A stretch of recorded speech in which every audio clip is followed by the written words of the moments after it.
Hi, I'm Dr. Tabitha, the Gutsy Gynecologist. I'm a triple board certified OBGYN and functional medicine physician. I've embraced the world of functional medicine and wellness through my own personal health journey, and I'm super excited to share my wisdom and unique perspective as it pertains to women's health. After caring for thousands of women, I've come to realize that your gut health determines your gyne health and your overall health. And it's a super gutsy thing for me to go against conventional gynecology practice to bring you the truth.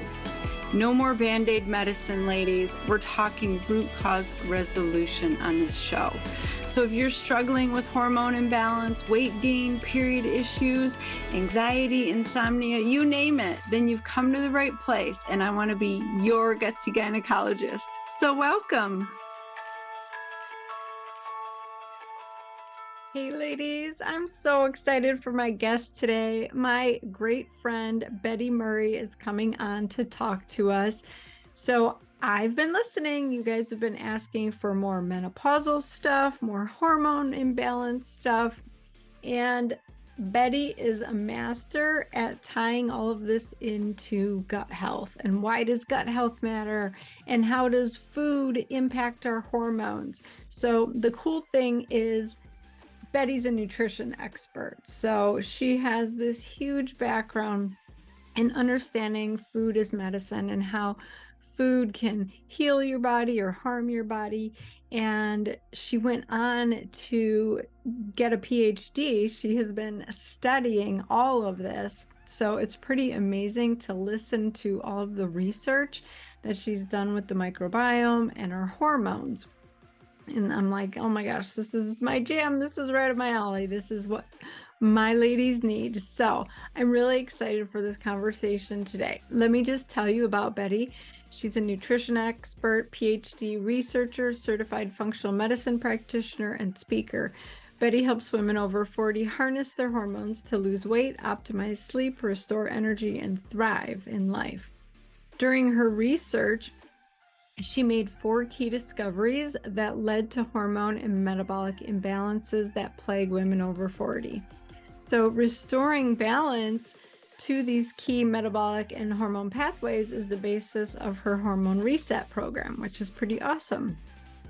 This program has helped her and hundreds of clients lose weight easily, reduce hot flashes, restore sleep, and turn up their energy without living on a diet of deprivation. Amen. Oh my goodness. So she's the host of the Menopause Mastery podcast and founder and CEO of Living Well Dallas Functional Medicine Center. So that's pretty amazing. It's an incredible center. She's got multiple specialties in there, and it's, everything I envision that women need for comprehensive care. She is frequently a featured nutrition expert on Fox News Broadcasting, CW33, NBC, and CBS. So we are going to talk about the nitty-gritty of why our hormones are imbalanced, what is causing this, and how to evaluate it in a totally different way than you're used to hearing. So she has some really good golden nugget insights. So stay tuned. Here we go. And don't forget to share this with your friends. Well, welcome, Betty, to the Gutsy Gynecologist Show. Gosh, thank you for having me, Tabitha. I'm so excited to be here. I am too, because you are just fabulous. You are changing women's lives down in Texas, and I love everything that you're doing. And I just know that my women need to hear from you because you have a really amazing, unique perspective on menopause and women in midlife. So I'm excited to talk about all of that. Yeah, thank you. I love digging in and making this science easy for women to understand, because I think, we've been gaslighted through medicine for decades. Exactly. So what did you go on to do your PhD studies in? Well, so I went back to get my PhD primarily because I wanted to understand why women, I feel like we get the short end of the stick. We have the joy of reproduction, but along with that comes a 10-to-1 risk for autoimmune conditions compared to men. We tend to go through this cliff dive of hormone change that's really horrible for a lot of women. And, once we go through menopause, if we haven't replaced our hormones, then we age match men for stroke and heart attack, and we have a higher risk for dementia and osteoporosis. So I went back, I wanted to understand a couple things. And so the first one was I really wanted to understand why some women went through these symptoms and others didn't. So, and I knew it had to have something to do with our hormones and the differences in how we metabolize them. And then the other side of it is I wanted to understand the complex interaction with our microbiome.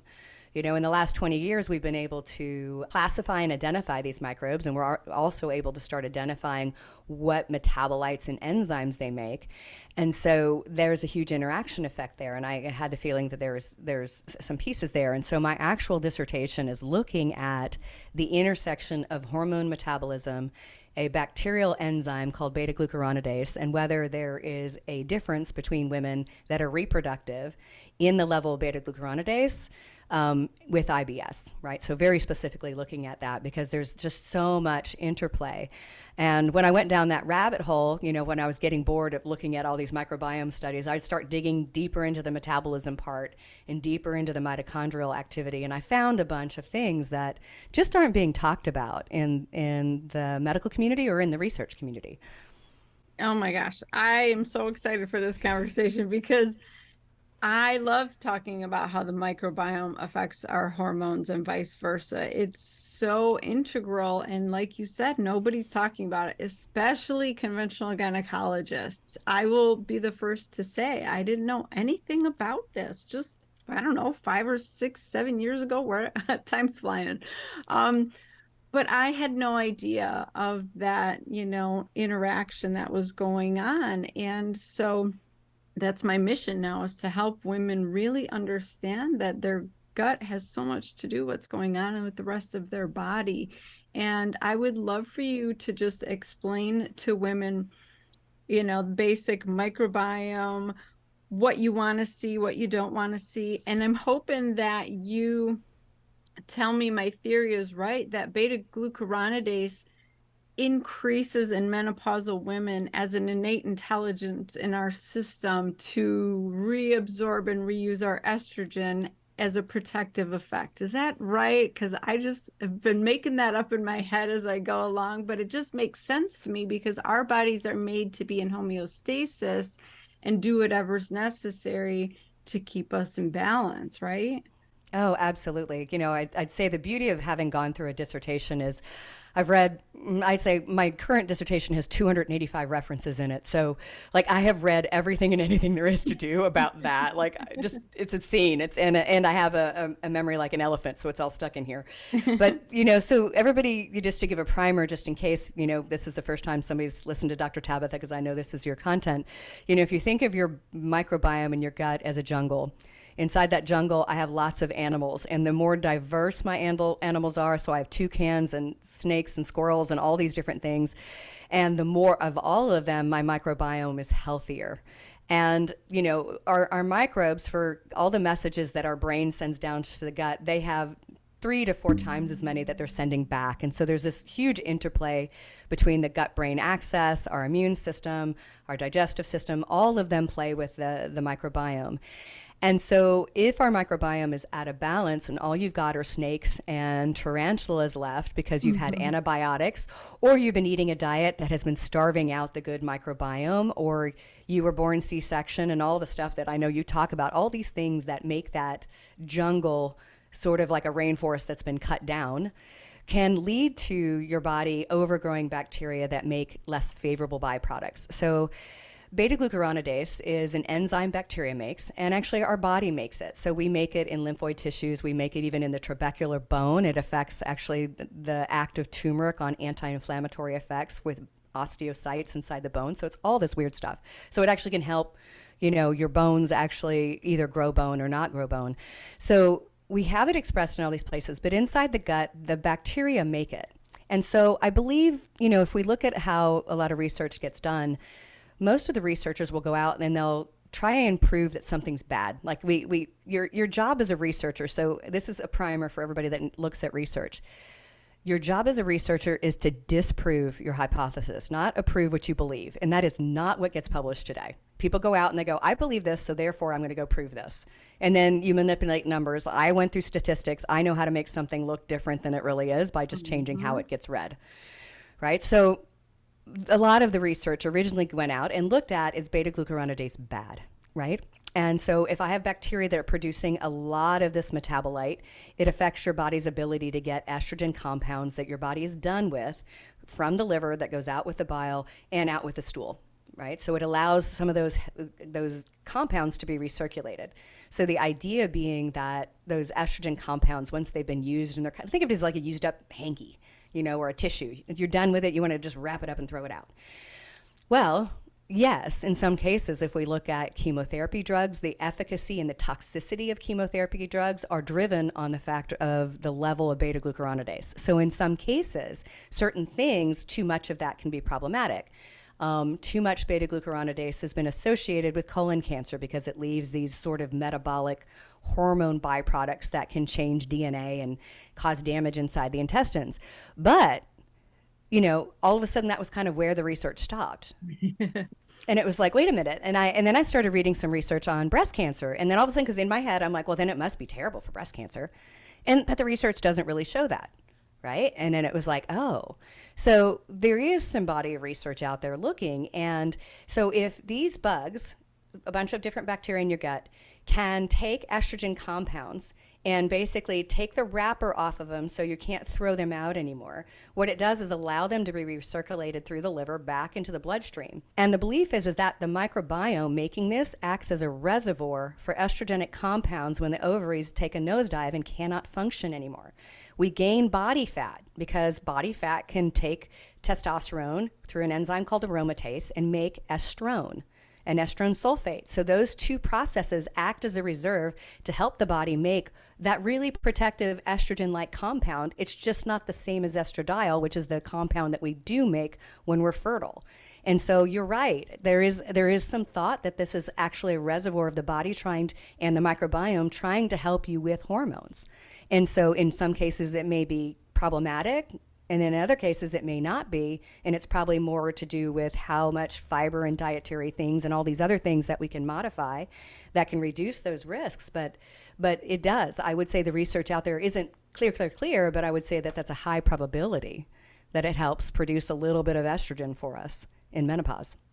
Yeah, I couldn't agree more. And I see it all the time when I do stool testing on my patients. I think about, okay, what is their age? What is their menopausal status? And 9 times out of 10, if someone is menopausal, not on hormone replacement, they have a beta-glucuronidase maybe somewhere around 2,000 or 2,500. It's like a little bit high. And I feel like that's protective. And I'm a little bit hesitant to like get aggressive with it, and try to shift that microbiome unless there's something obvious going on at the rest with dysbiosis. So I love hearing that the studies are finally coming out. We're finally starting to understand this a little bit more. And you are making it so easy to actually use clinically and help our patients. So that's the amazing part. So what other kind of stuff do you look at when you're considering the microbiome? Talk to my listeners about metabolites. You used that word. Yeah, so the microbiome, they take in your food, so they eat some of your food. So the microbiome, the majority of the microbiome consume basically carbohydrate content and on fibers. And so when they take those things in, they ferment them, which is why some people, if they have an out of balance gut microbiome, they get gassy and bloated because there's a lot of gas production that happens. Well, they ferment that and they make a bunch of byproducts. Some of these things are called short chain fatty acids, and those short chain fatty acids become food sources. Right, so they become food sources for the microbiome, and then they also become, in some cases, food sources for the cells that actually make the intestinal lining. And so to some degree, those metabolites are important. So, for instance, one of the ones that they make, one of the metabolites, is a thing called butyrate. And butyrate is one of these short-chain fatty acids, and it makes a mucus layer inside the intestines that becomes the fence to keep your bugs off your wall. Like, we are good friends because we have a good friends. The good fence, so we like each other because of that. But what's interesting is butyrate has been shown even in research to help slow down, if it's in high enough levels and we have adequate levels, slow down the degree in which carbohydrates are liberated from your intestines in the form of glucose into blood sugar. So they can help modulate even diabetes risk. So your microbes make things like butyrate that can help your body actually manage other body's activities. And, they make many other things. They help us produce vitamins. They make things like B12 and B1 and B2 and K. And they help us digest and metabolize phenols and all the antioxidants in your food. So we couldn't really survive without our microbiome. So all of these metabolites of what your microbes are doing are actually helping your body function. And so, what we do know is that microbiome, the more diverse it is, the healthier it is. And the more we feed them, the more diverse it gets. Yeah, and you mentioned the fiber. So let's talk about how do you feed a good microbiome? Yes. So, this is difficult because, Dr. Tabitha and I are, in a community, and it's funny because we go to professional events and we have the vegans over here, we have the paleos over here, then we have the hardcore carnivores, Yeah. and then we have the people in between, and they all, and they can get along, but sometimes we wear our nutrition like religion. And can you survive on a carnivore diet? And have I tried it? I'm the world's worst about using myself as an N of one. I will try everything, and I will not tell somebody to do something I haven't already tried. Right. So I've done carnivore, and actually I have a history of colitis, and sometimes if I get a slight flare up, a lot of carbohydrates, like a lot of broccoli and Brussels sprouts and things like that, are not going to go well. So I might eat more carnivore during that time. But the simple fact is dietary fiber will modulate your hormones on its own because of its binding capacity to the stuff coming out of your liver. So if you're perimenopause and you're estrogen dominant, literally raising the fiber in your diet can change your hormonal perspective. And then it changes what your microbiome is doing, so it may change it that way too. So we've got to get dietary fiber, and it really is a combination of soluble fiber and insoluble fiber and complex carbohydrates, most of which a lot of them are the FODMAPs that people with bacterial overgrowth may have problems with.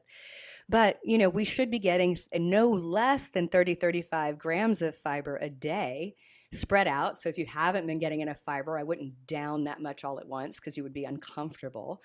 But we do need that fiber to feed our friends and also help our body function.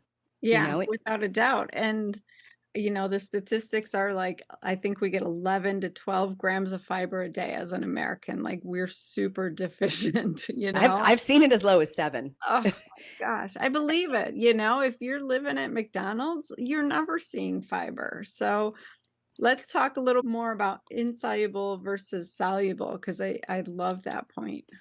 Yeah, so most of the research, so a lot of your prebiotics, so your fibers act as prebiotics, right? And prebiotics and fermented foods have shown to be able to remodel the gut. So think of it as your gut as a neighborhood, right? And so remodeling, it's like their neighborhood got regentrified and a bunch of them moved back in.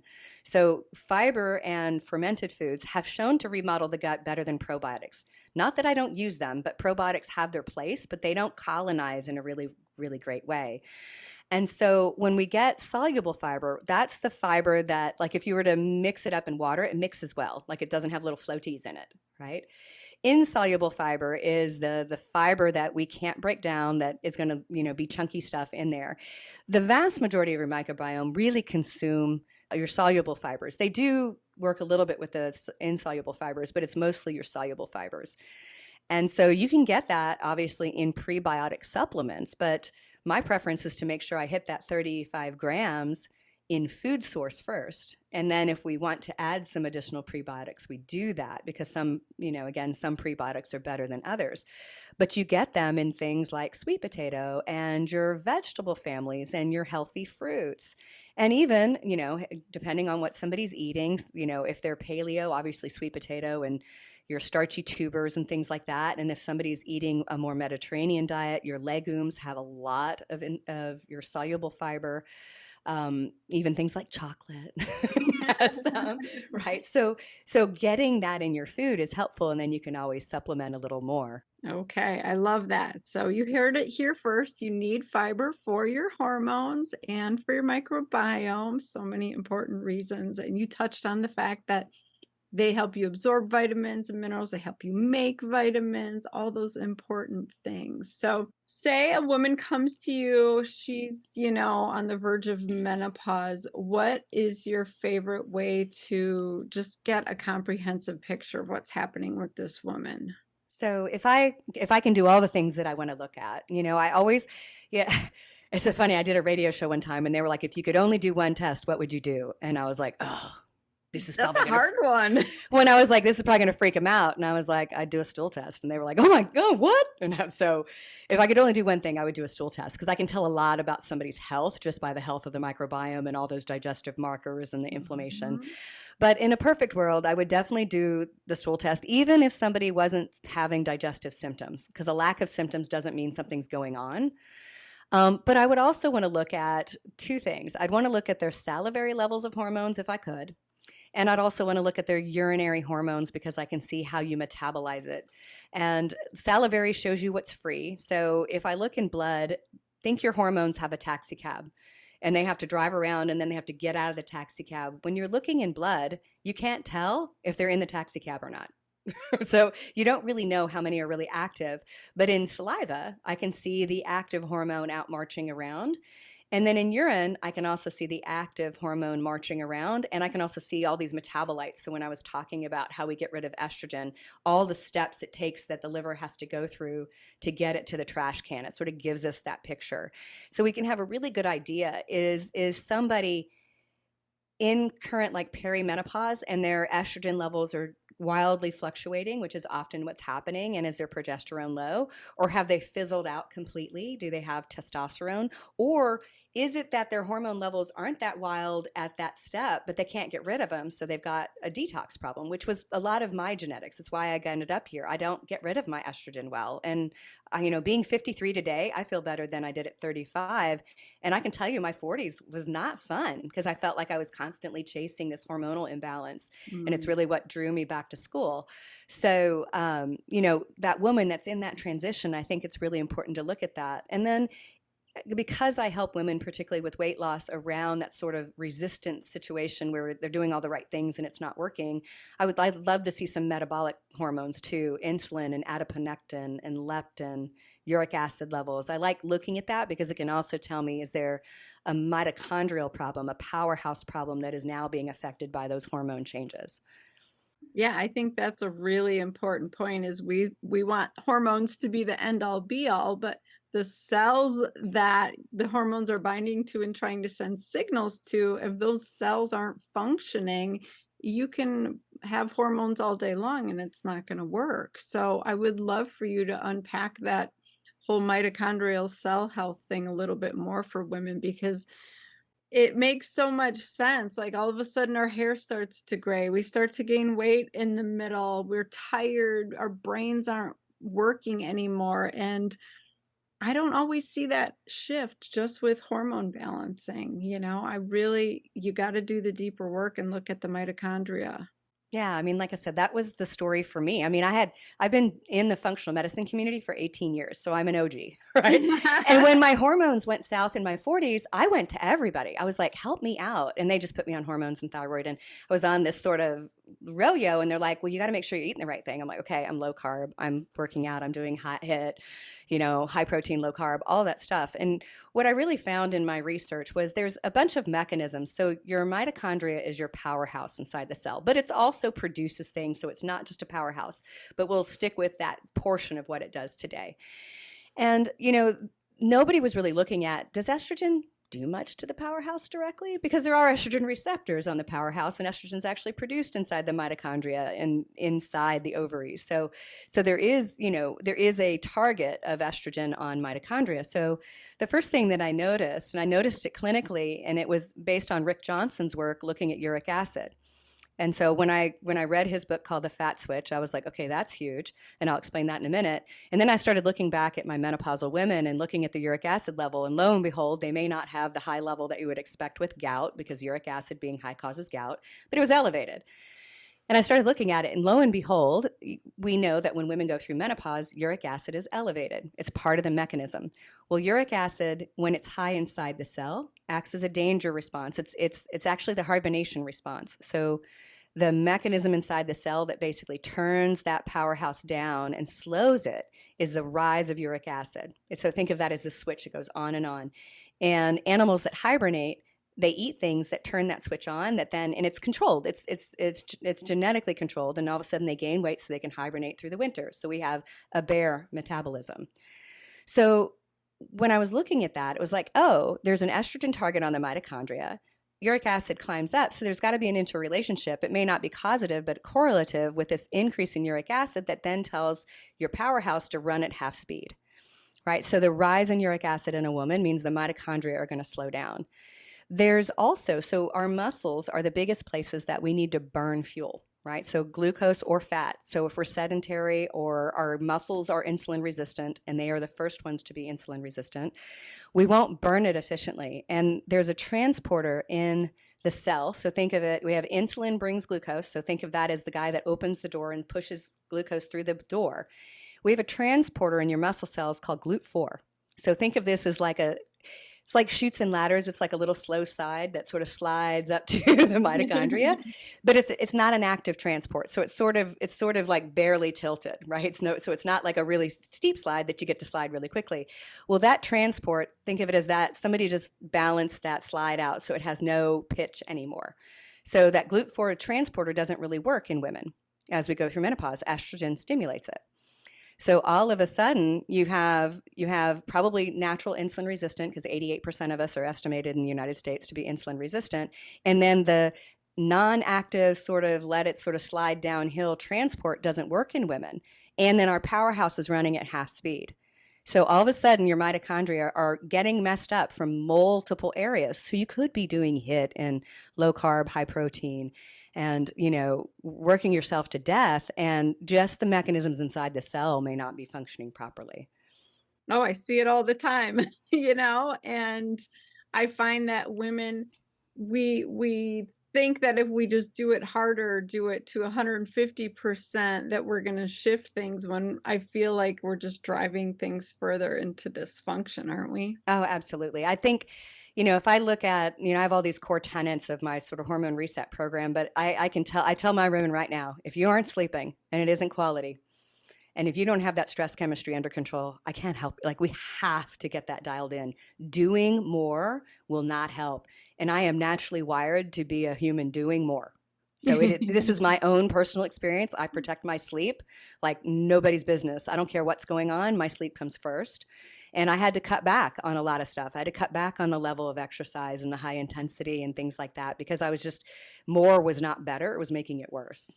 Because your body thinks you're starving. It just thinks you're starving every day. And then it slows all the hormonal messages to get it to the cell to begin with. Exactly. And you guys, Betty is type A, like perfectionist, do it to the, perfection. And if she can set boundaries and she can reel it in and shift things, then you can. I know that for sure. Yeah, I'm definitely wired to be that way. Yes. And you accomplish so much, but I believe it's because you're setting these boundaries and because you're honoring what your body needs at this time in life. It needs the sleep and all of that. So what is one way that somebody going through this transition can really shift their mitochondrial health so that it's not in this hibernating state? Right. So obviously we talked about the stress. So that's something that for all of us is just this ongoing sort of, roller coaster that we have to sort of manage. And sometimes we have to get well in an environment that makes us sick, and we may have too many irons in the fire. So don't get me wrong, it's not like I don't have those stressors, but I really work hard on doing that. So we have to constantly address that. But when we look at what we do dietarily, so the other thing that I was curious about was, obesity is a new epidemic. If we look in the 1950s and 60s, matter of fact, in World War II, they had a harder time getting people into the armed services because they were underweight. Mm-hmm. Today, they have a hard time filling the armed services because they are not fit for duty because they are overweight. And we're talking about young, should be metabolically sound individuals. So some of it is seed oils, so seed oils are bad. So no canola, no soy oil, no corn oil. And some of it is the high fructose corn syrup and processed foods. But the other thing that we have really done in our food supply is we eat a lot of foods that actually raise uric acid. right? So naturally raise it. So why would you want to eat something that turns on your hibernation switch? So the first thing we do is we already make all those other changes. So we get the high fructose corn syrup and the processed foods and all that. The next step is then we look at how much of the foods you probably love that you're eating. So if your idea of a perfect meal would start with some really good aged cheese, a nice glass of wine, olives, charcuterie, umami foods, foods that have this savory sort of thing, all of those foods, they're high purine foods, salami, that kind of thing, all raise uric acid. Alcohol raises uric acid. Sugar raises uric acid. The food additives we have added in food, so all those flavoring things that you see that say natural flavoring, yeast extract, MSG or whatever euphemism they're using, texturized vegetable protein, those all raise uric acid. So you could be dosing yourself daily with enough of that will stop your ability to burn fat, period. Oh my And God. so yeah, and so we look at those uric acid levels and how to reduce them, and we test it and we take it out. I can tell you, if I'm having a last meal, I just described half of it. I love those foods. That Oh my gosh. I was having flashbacks, Betty. Like literally that would be my dinner when I was in attending, on call every third night. I was a single mom because my husband lived in a different city doing a fellowship at the time. And I literally, that would be my dinner. I would just make myself a charcuterie plate with a glass of wine because I wasn't on call. And I couldn't function. I fell asleep every day during lunch. I was exhausted, falling asleep behind the wheel. Oh my gosh, that makes so much sense. Wow. Yes. I hope somebody else is like epiphany right now. Yeah, it's not that I never eat that stuff, but believe me, yeah, that would be, and I'd have a salad with it. Okay, I want to balance that out, and especially if you were on that sort of high protein ketogenic diet. A lot of the diets that are recommended out there will represent a lot of those, bacon and things like that. But all of Right. those things, and what we know genetically is some of us have a hair trigger response for uric acid, and some of us don't. Right, so some people can get away with it better than others. Our genetics matter. And I would add that to my list of things. I'd want to know somebody's genetics because I'd want to be able to help them figure out how they're wired so they can avoid some of the things that they shouldn't have. Maybe not take it out completely, but it just doesn't become a daily thing. Do you think that a family history of gout is predisposing you to just having genetic issues? It could be, especially if you have a family history of gout without reason. If you've got like Uncle Bob, whose favorite foods are sausage and hot dog and beer, and he starts his evening with a Jack and Coke. Okay, so he's probably causing it. But if you have family members that really don't have some of those backgrounds that you would think, then there may be a good sign that you have a tendency to make uric acid really well, inside the cells. Oh my gosh. So let's talk about genetics because you mentioned that. And there are a few SNPs that women just should really know about themselves, right? Because it does really affect their hormones and their gut and everything. So let me hear your favorites. So, probably the first one is the MTHFR or methyl tetrahydrofolate reductase. So everybody's going to have to pass that quiz on how to spell that later. And that simply is a gene that affects how our body metabolizes folate, which is B9, into its most active form, which is what they call a methylated form. And essentially what that form of folate does is it picks up its best friend B12 that has to get metabolized into a form called methylcobalamin. And they basically turn a dial that makes, it takes a amino acid called methionine and makes homocysteine and sort of turns that dial so it makes it go around and around. And the byproduct of that chemical reaction is a thing called SAMe. And SAMe, think of SAMe as tape on a light switch. And it's the light switch is your DNA. So when we're born, let's say our DNA light switches are all in the most perfect position. No cancer genes turned on, all the perfect ones are turned off. And then we have tape over them so you can't move them. So it's kind of like your grandma's heater in the bathroom. She puts tape over it because she doesn't want you to turn it on and burn her house down. I had a grandma that did that. Don't take it out, just tape it over it, So you want that tape to stay in place. If I cannot manufacture SAMe, then the tape's going to dry up, wear off, and we're going to turn on things. So it's associated with diseases, breast cancer, Alzheimer's, cardiovascular disease, autoimmunity. So knowing your methylation status is important. And about 49% of Caucasians, 47% of African Americans or African descent, and Hispanic cultures have high prevalence of this. So it's almost 50% are going to have mutations. So that one's really important. Some of the other ones that are specific around estrogen are your CYP1B1 genes, which handles the very first step of your body in the liver trying to get rid of estrogen. And anything your body does, it has an order. So you can't like skip and go, okay, I'm not going to do step 1, but I'm going to do step 3. You know, you have to go in order. And so people that have mutations on that gene make a more toxic level of an estrogen metabolite called 4-hydroxyestrone that is then more likely to cause some of that DNA damage. The challenge is then that first step has to pass it to the next gene, which is comethyltransferase or COMT, that then methylates it, that is also dependent on your folate and B12 levels. And it wraps the next wrapper around that estrogen and then has to pass it off to either a thing called glucuronidation that your microbiome will either make better or worse, or sulfation. You know, so I look at those genes and if people are mutated, and I actually have double mutations on every single one of them. I was like, oh, everything's illuminated. Now I know why my 40s were so crappy. Yep.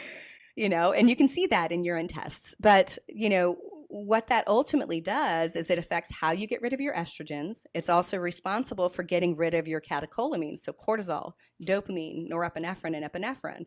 So you're more likely to be anxious if you're not good at this. You're more likely to have high stress and not get over things, not be able to sleep well. But the good thing about it is we can manipulate those nutritionally, which is why I was so interested in it. And so those genes are really, really vital. And when I dug through the literature, you know, you start looking, CYP1B1 is associated with breast cancer risk, also associated with metabolic syndrome, obesity, diabetes. Same thing with COMT mutations. So the women that carry some of these mutations, along with some of that hormone stuff, start to have all these metabolic problems later on that, you know, get ignored because no one looked at women's hormones because we were an outlier and they would prefer to gaslight us. Yeah, exactly. So what is your favorite way to test genetics? Do you have a certain test you use? Yeah, so I currently use, and I've been doing genetics for over 10 years, so I've used pretty much everybody commercially available. I currently use the DNA company. There's for several reasons. Most of your genetic firms, when they start to create their tests, the question that they ask is, what gene is responsible for X disease or X condition? And then when they answer that question, they're kind of like, okay, now we know, right? So there's the ApoE gene that is called the Alzheimer's gene. And if you carry a 4, you have a higher risk for Alzheimer's in your lifetime, right? And if you carry 2 4s, it's the highest possible risk. The better question to ask is, of the 100% of people that, let's say, carry a 4 on both sides, one from mom, one from dad, if only 70% of them get Alzheimer's in their lifetime, what did the other 30% that had it do that kept them from getting it? That's important. So that was question number 1. The other one is genes don't act in isolation. So knowing MTHFR is helpful, but if I don't know the best friends around it, I can't really tell you what its expression is doing. And so what the DNA company did is they asked the first question correctly, is what did the other people that carried that same gene do that kept them from getting disease, because now it's actionable. And then what did the pathways, so what did these genes combinations do, and then how do we address them and try and affect gene signaling? And they actually did studies on 7,000 people, so they're the only commercial DNA company that did that. And so I like it because it actually helps to paint that picture, because I was taking the data and doing all that in the background, figuring out the pathways. Mm-hmm. So it's much more effective. I mean, this week, everybody probably heard a couple weeks ago that one of the Hemsworths, I can't remember which one it is, they, you know, figured out that he had an ApoA4 and he was going to go take a break from acting because he was so worried about his Alzheimer's risk. And it was like, oh my gosh, somebody stop that man and have him call one of us that understands this, because you are young. There are some minor things that you can probably do and you will never get Alzheimer's, right? Exactly. It's not a guarantee. Your genetics are a predisposition, but not a guarantee. It's what you do that turns that thing on or off. Yeah. Oh my gosh. That is where conventional medicine is really falling short. We do some basic gene tests to see, are you at risk for this really big disease? but there's absolutely no counseling, no intervention, no modification, no understanding of, how you can alter that gene status, like you said. You know, the genes are the gun, your lifestyle pulls the trigger or not. So Yeah. I think that's so important. What do you see as the most common combination? Probably what you had with the MTHFR and the COMT mutation. Yeah. Yeah. It's funny. I have my podcast, Menopause Mastery. And on that podcast, I was talking about the DNA, and I had Kashif Khan, the CEO, give me my answers. He and I have become professional friends. And so he videoed and we did this exchange. And I was like, I'm just going to play that. So you can actually go out and hear me go over my genetics. And when he gets to my estrogen, he's like, starts laughing. He goes, "Oh my God, you're estrogen toxic." And I was like, "I know." So I would say I don't see a lot that have my exact combination, because like I said, I have a lot that doesn't really work in that pathway, but I've been able to manipulate it and manage it and check it and see that I can make it work by doing a lot of dietary manipulation. So, but you will see women with MTHFR and CYP1B1. I see a lot of MTHFR and COMT mutations together, and this is the person that is wound up, can't figure out why they can't mellow out, they can't sleep, and they tend to have a lot of hormonal problems just because they can't exit those hormones. They don't get out of the body. Mm-hmm. And so they're stuck, and they feel wired and tired, and their PMS is terrible, and they want to rip everybody's head off. Are you using SAMI in these women, or are you using something else to manipulate that? I don't generally use SAMI directly, just because, sometimes there's a more elegant way. So I think of it as sort of like a river. If the river's rolling downhill and I want to affect the pool of water at the end, in some cases I could build a dam, and that's how drug therapy usually works. So like, just build a dam. And who cares what happens above it and below it? Just build a dam. Right. And SAMI in some cases can be kind of like building a dam, because it automatically gives what your body needs to make. And there are times that I may use it. My preference is to go around it and give precursors to give the things it's kind of like cake making mix. I'd rather get all the ingredients there and let the chef, your body, make it, rather than try and intervene. I have found that SAMI, in a lot of cases, not all, has a honeymoon period. It feels good for a while, and then all of a sudden it doesn't. And it's probably because there's some break that has happened that isn't getting fluid sort of shifting back and forth. Yeah, I couldn't agree more. I find that, like, let's give the ingredients, like you said, help the body make and do those processes as opposed to either stopping the process or giving the end result of the process. That's why antidepressants work for a hot minute and then they don't, because they're kind of keeping your serotonin around a little bit longer, but they're not actually helping you make serotonin, right? So if you're low, you're still low. And yeah, you might feel good for a little while, but then you go right back to needing another one. I need a second one. I need a third one. And then you're down this pathway. So, oh my gosh, you just have so much wisdom. I love it so much. We could go on all day. So you work with clients, right, in the Dallas area? Yeah, so I own a clinic. I own a clinic called Living Well Dallas Functional Medicine. So we have multimodalities. So we have clinicians there. I have psychiatry, internal med, nutritionists. So we're kind of a one-stop spot to get everything taken care of. And I do work with women all over the United States in my hormone reset program, where we put together this kind of, understanding of the metabolic processes to help them lose weight. And then I have my Menopause Mastery podcast, where I share all this geekiness all the time. Love it. It's so good. Oh my gosh. So, like, what is the most important thing a woman going through this transition needs to know, Betty? I would say first and foremost is that you don't have to accept the symptoms. And you don't have to accept, the sort of conventional answer of, we'll just cover that up with synthetic birth control, or that you just need to deal with it, or you're depressed and you need an antidepressant, when it's very clear your hormones are the problem. And that there is access to doing a lot of things. And you do have control of it, because you can do things with your diet, your lifestyle, your microbiome, and, seeking out somebody like Dr. Tabitha, where you can get bioidentical hormones and really replace what your body expects to have. And you don't have to accept to feel bad. I'm going to get on my soapbox, but you know what? I'm all about women. If men had to go through what we went through, there'd be 1 billion drugs on the planet. They would be free, and they'd be in candy dispensers in the bathroom. Mm-hmm. And it would all be covered by insurance. Totally. Totally. Exactly. So, oh my gosh, Betty, thank you for giving my listeners hope and helping them realize that there is so much that they can do. Like, we really do need to take back control as women. Shifting just the food you're eating can have tremendous effect on how your body's functioning. So I love that. I love it so much. So yes. I will have all the links in the show notes. My ladies can connect with you and start following you. What are you on social media? So I'm on Instagram, which is where I probably am most. I'm Betty Murray, so BettyMurray_PhD. Awesome. We'll have all those links in there. So thank you, Betty. You're awesome. Thank you. Thank you for having me. It's good to see you. Oh my gosh. I know you got so much out of that episode. It's awesome. She and I are so much alike in our thought processes and how we take care of women. And I just love her. So essentially, all that comprehensive evaluation and testing she's doing, that comprehensive approach to healing the root cause issues, that's literally what we do at Dr. Tabitha. You have a whole team working with you.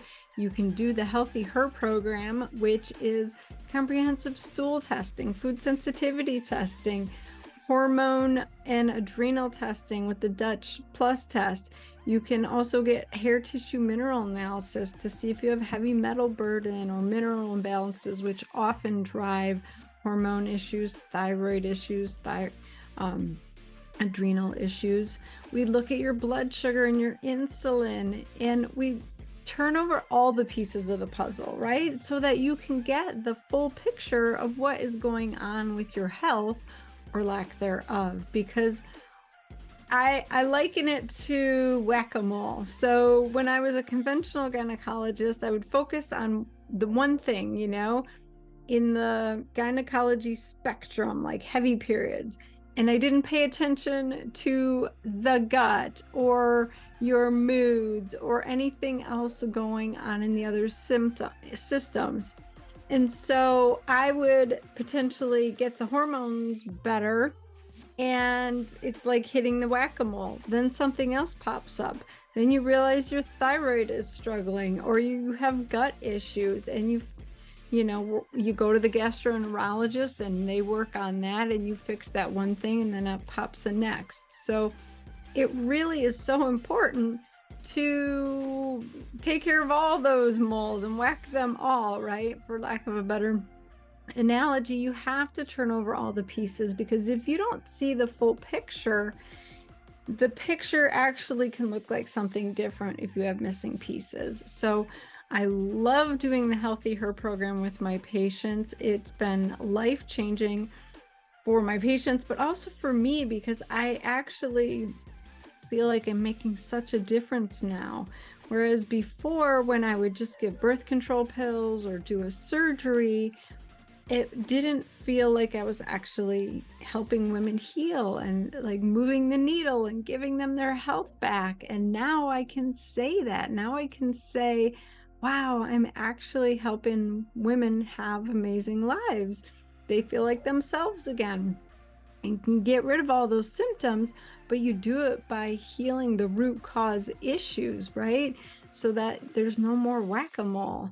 So if you are looking for that, please reach out to us. We are here for you. I have an entire team. We're going to help you. We're going to hold your hand and walk you through the whole process. And you're going to be the amazing woman that you deserve to be. So reach out. Tell me what else you want to listen to, what other topics you want to discuss. If you want a certain guest on any of that stuff, I want to hear all of it. And I would be so honored if you would leave me a 5-star review.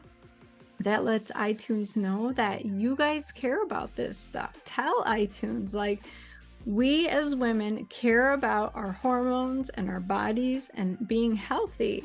And if you tell them that, then they have to listen. So go have an amazing kick-ass week. I am here for you, ladies. Just let me know what you need. I'll see you soon.